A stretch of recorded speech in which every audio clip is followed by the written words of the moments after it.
Welcome. Today, we delve into one of the most profound chapters in the book of Proverbs. Chapter 3, a timeless message from a father to a son, a king to his people, and a guide for all who seek a life of purpose and peace. The chapter opens with a heartfelt plea. My son, do not forget my teaching, but keep my commands in your heart.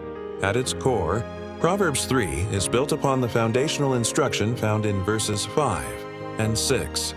Trust in the Lord with all your heart and lean not on your own understanding. In all your ways submit to Him, and He will make your path straight. This is not a call to abandon reason, but to anchor it in divine wisdom. It's about acknowledging that human understanding is limited, and that true direction comes from a higher source. When we stand at life's confusing crossroads, this trust becomes the light that illuminates the one true path forward, promising clarity amidst uncertainty. Following this, we are warned against intellectual pride. Do not be wise in your own eyes. Fear the Lord and shun evil.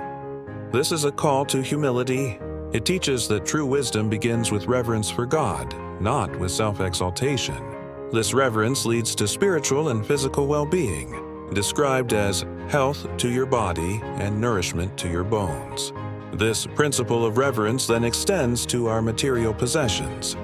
Honor the Lord with your wealth, with the first fruits of all your crops. This isn't about transactional giving, but about acknowledging God as the ultimate provider. It is a posture of gratitude and generosity, recognizing that everything we have originates from a source beyond ourselves. The promise that follows, "Then your barns will be filled to overflowing," is a depiction of a life blessed by this mindset of thankfulness. Perhaps one of the most challenging lessons comes next. The call to embrace divine discipline. My son, do not despise the Lord's discipline, and do not resent His rebuke, because the Lord disciplines those He loves, as a father the son He delights in. This passage powerfully reframes hardship. It teaches us that periods of correction and trial are not signs of abandonment, but profound expressions of love. They are tools for refinement and growth, intended to shape us into better, more resilient versions of ourselves, just as a loving father guides his child toward maturity. Finally, the chapter culminates in a beautiful portrait of wisdom, personified as the ultimate treasure. It is described as more precious than rubies. Nothing you desire can compare with her. The blessings she offers are immeasurable. Long life is in her right hand. In her left hand are riches and honor. Wisdom is not merely an abstract concept, but a life-giving force, depicted as a tree of life to those who embrace her. This powerful imagery establishes that seeking and living by divine wisdom is the ultimate pursuit, yielding blessings of peace, honor, and life itself, far greater than any temporary worldly gain. In summary, Proverbs 3 is a comprehensive guide to a blessed life. A life founded on unwavering trust, lived in humility, expressed through honor, refined by discipline, and crowned with the supreme pursuit of wisdom. It is a roadmap to peace, not by avoiding life's challenges, but by navigating them with God as our unwavering guide. Scene: a smooth transition from the closing shot of the first video, which showed the text, Proverbs 3.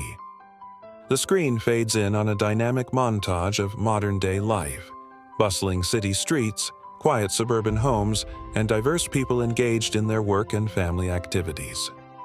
So, we have the wisdom, but the question remains, how do we live it?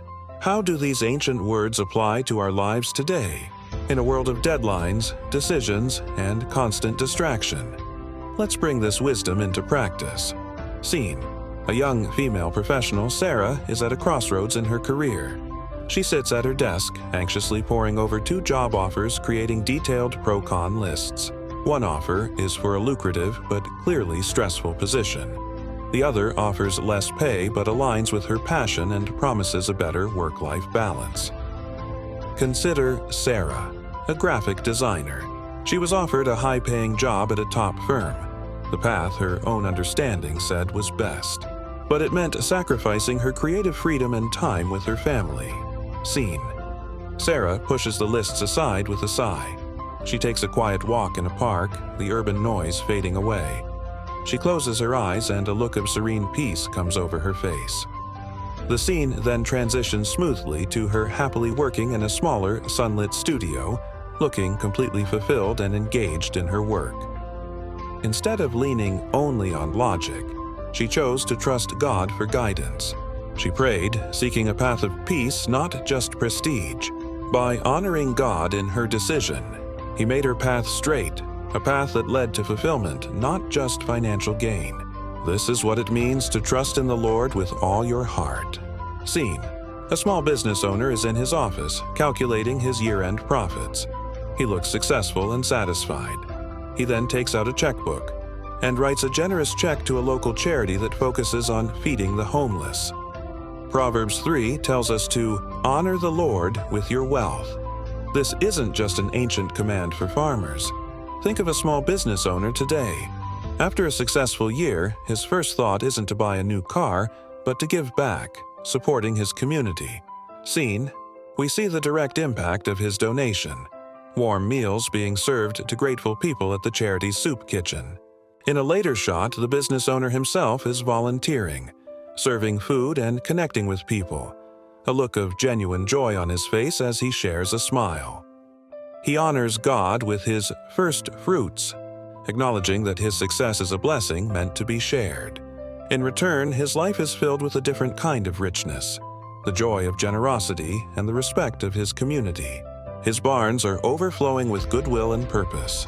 Scene: a father is patiently teaching his young son how to ride a bike in a park. The son wobbles, falls, and scrapes his knee. He begins to cry and looks like he wants to give up entirely. Now, let's understand discipline. The Bible says, "The Lord disciplines those He loves." This can be hard to accept. Imagine a father teaching his son to ride a bike. When the son falls, the father doesn't scold him or let him quit. Scene: the father doesn't put the bike away. Instead, he kneels down, comforts his son with a hug, and gently cleans the scrape. He then encourages the boy to try again, holding the bike steady for him. The boy, trusting his father, nervously gets back on the seat. He comforts him, but also insists he gets back on. The fall is a lesson, not just a failure. It teaches resilience and courage. This is how God's discipline works. It is not punishment, but loving correction designed to make us stronger, more patient, and more reliant on His strength. Scene: a final, uplifting montage shows the characters from the video. Sarah is mentoring a junior designer in her studio. The business owner shares a laugh with a fellow volunteer at the charity. The young boy is finally riding his bike on his own, looking back with a triumphant smile at his proud father. Living by Proverbs 3 isn't about a single grand gesture. It's about the daily choices, trusting God with your career, honoring Him with your resources, seeing hardship as a chance to grow. This is how we find the tree of life. It's a life of peace and purpose, found by walking a path of faith, one step at a time. Scene: the video ends with a final clean shot of text appearing on the screen. Live Proverbs 3.